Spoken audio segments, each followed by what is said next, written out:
The alliance of Sahel states military have vowed to confront the Nigerian military in battle. What happened? On 13th day of December 2024, Niger accused Nigeria government under the leadership of Bola Ahmed Tinubu that they hired the terrorist group in their country called Nakurawa to blow up the oil pipeline, which is supposed to supply crude oil from Benin Republic to Niger Republic.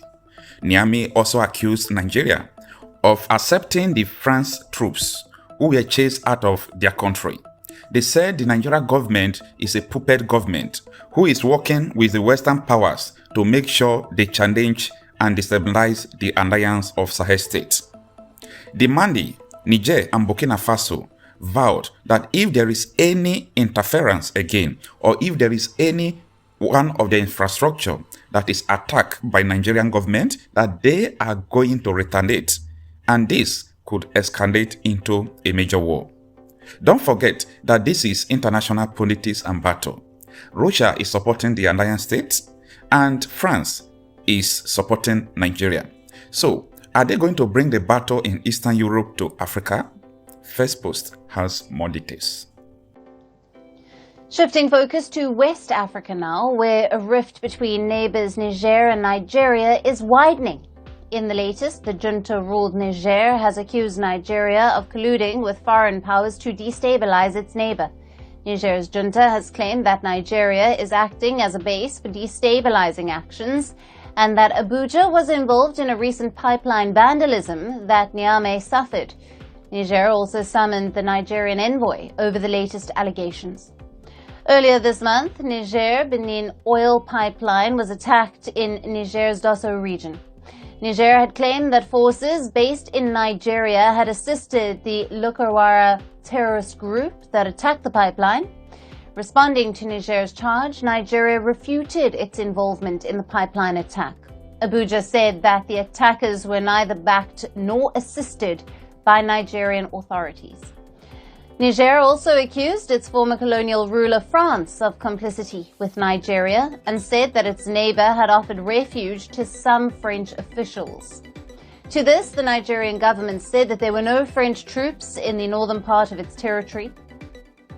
Its foreign ministry said that the allegations were unfounded and should be disregarded. Ties between these two West African neighbors have been strained since a 2023 military coup in Niger ousted the president Mohamed Bazoum. The West and pro-West regional organization, the ECOWAS, promptly imposed sanctions on Niger. Nigeria's President Bola Tinubu, who is the current chairman of the ECOWAS bloc, briefly considered a military intervention to restore the ousted President Bazoum, further stoking tensions between the two countries. It also led to Niger's withdrawal from the Economic Community of the West African States, or ECOWAS. Niger, along with neighboring junta-ruled states of Burkina Faso and Mali, also quit the ECOWAS, set up the Alliance of Sahel States. In February of 2024, ECOWAS lifted sanctions that it had imposed on Niger, but that did little to sway the country back into ECOWAS. Niamey also reiterated its embargo in flights from Nigeria, stating that no planes from Nigeria would be permitted to land in Niger. Later, in August this year, ties between Niger and Nigeria showed signs of improvement as the two sides resumed security cooperation that had been on hold since the coup. However, the latest blame game between the two West African neighbors has once again strained their ties.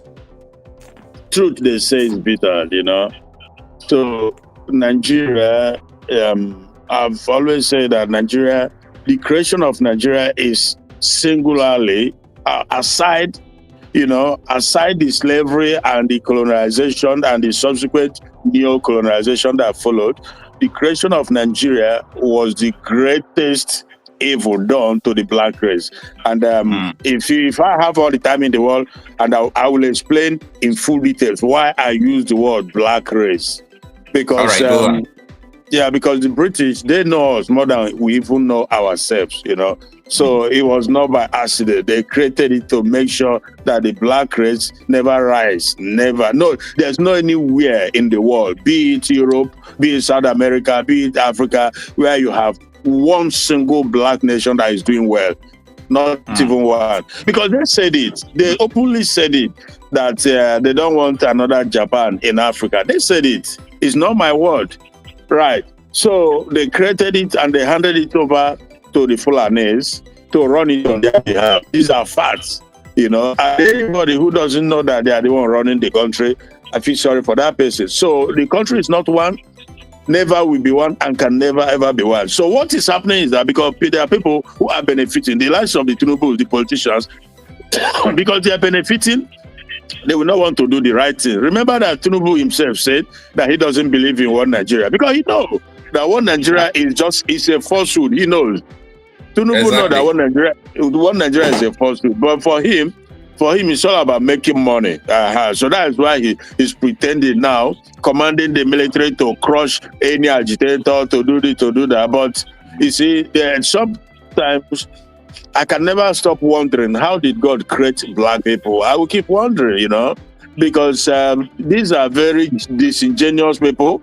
These are evil people without missing word, you know. So, but the current situation, the current problem at hand is that these Fulanis that runs Nigeria on behalf of the British, they've seen the need to take over the entire country, Islamize it, Fulanize it, and turn it into a Sharia caliphate. And that is seriously ongoing now.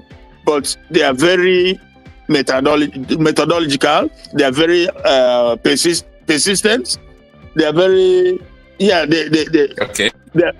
are relentless, to put it mildly. Very, very relentless. It don't matter how long it takes, whatever it takes, that is their goal. So obviously, it's complicated because as we speak now, I've just had some Yoruba people talking about the introduction of the Sharia law in Oyo State now. So, but the guy said, typical Yoruba, you know, when he said what he said, just like when they introduced Sharia in the 12 northern state, Obasanjo said, I'll leave them, that they will too work, that there's no point trying to stop them. Because he was president, he could have used Nigerian might, military might to stop it. Tell them that, look, Nigeria is a secular state, and the law of Nigeria clearly states that there shall be no state religion. You understand? Okocha, right. Can you hear me? Yeah, I can hear you now. I don't really know what happened, but I can hear you now. Yeah. So I was saying that Obasanjo... Maybe it's network. Yeah, I was saying that Obasanjo was instrumental, primarily the problem, because in that 1999, when they came with the Sharia, Obasanjo, just like this Yoruba guy told me today, Obasanjo said, leave them the Sharia in 12 states, that they won't be able to blah, blah, blah. But fast forward today, look at the destruction that has brought Nigeria, you know. So the same Yoruba guy I was talking to today, he told me that if they bring Sharia law in Oyo State, that he doesn't care, that he's a Christian, he's not a Muslim, that those who are Muslim can go and participate in Sharia court, that him as a Christian will not participate. He forgot to know that these things are very methodical. They are it's a slow process. They keep chipping in, they keep pushing the boundary.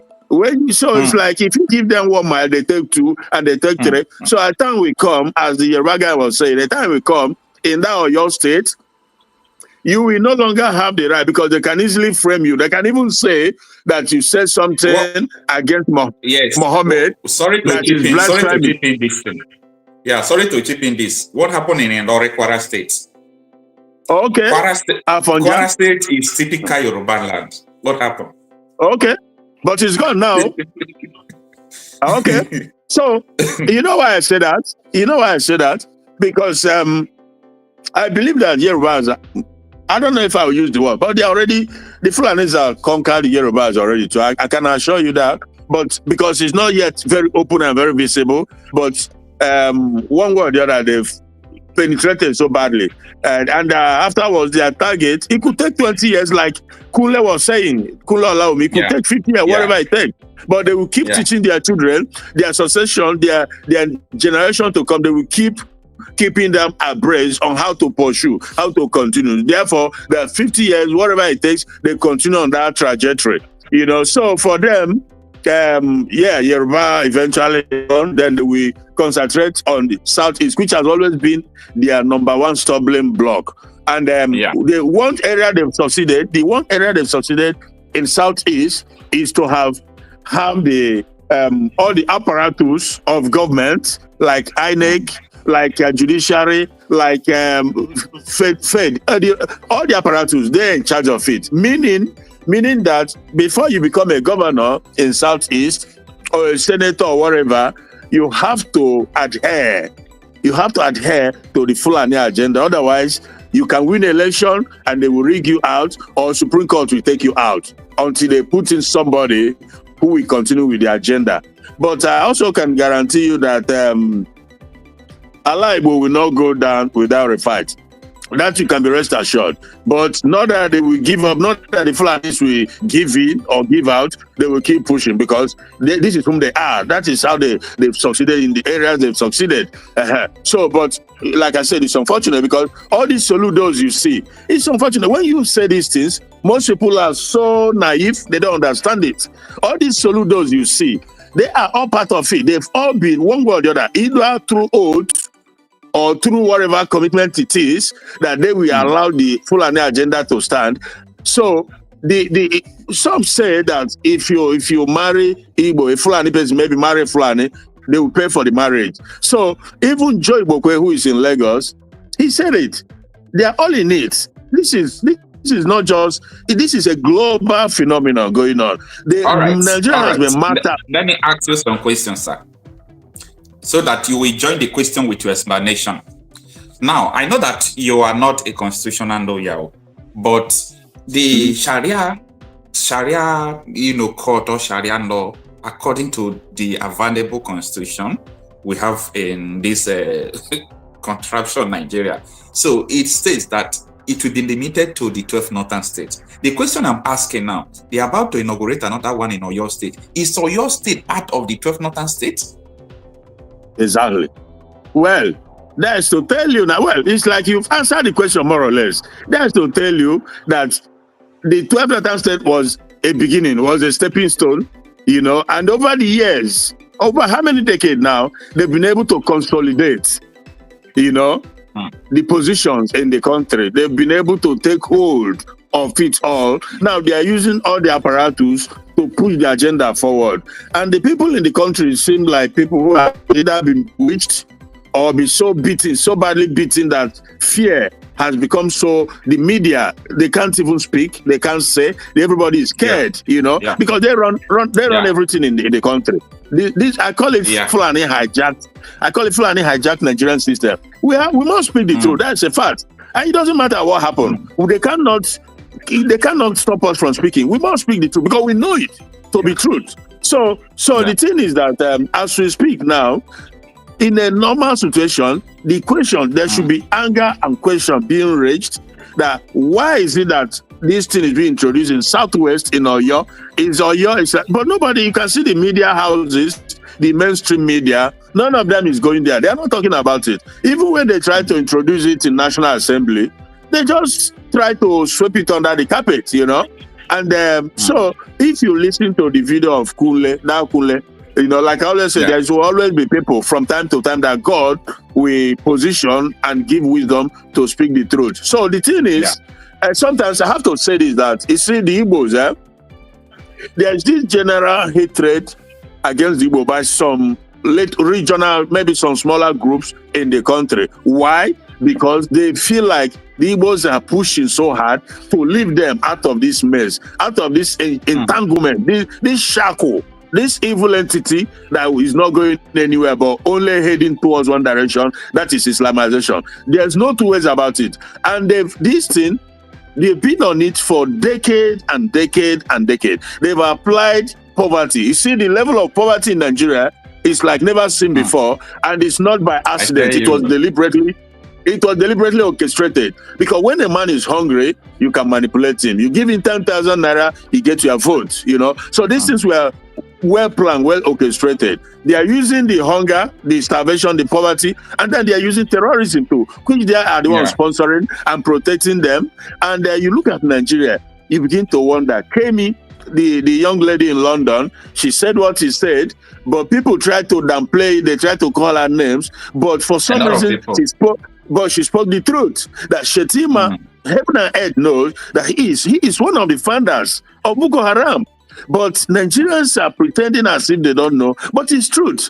And he is now running the show as the vice president, meaning that he is giving protection to the terrorists. One time when they were sworn in, they asked him, well, journalists asked Shetima about this terrorist.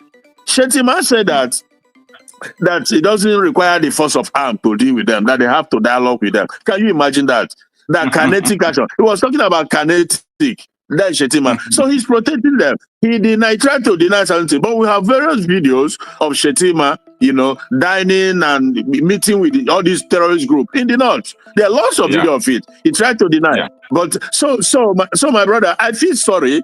I feel sorry for the people because Nnamdi Kanu, long time ago, he saw these things.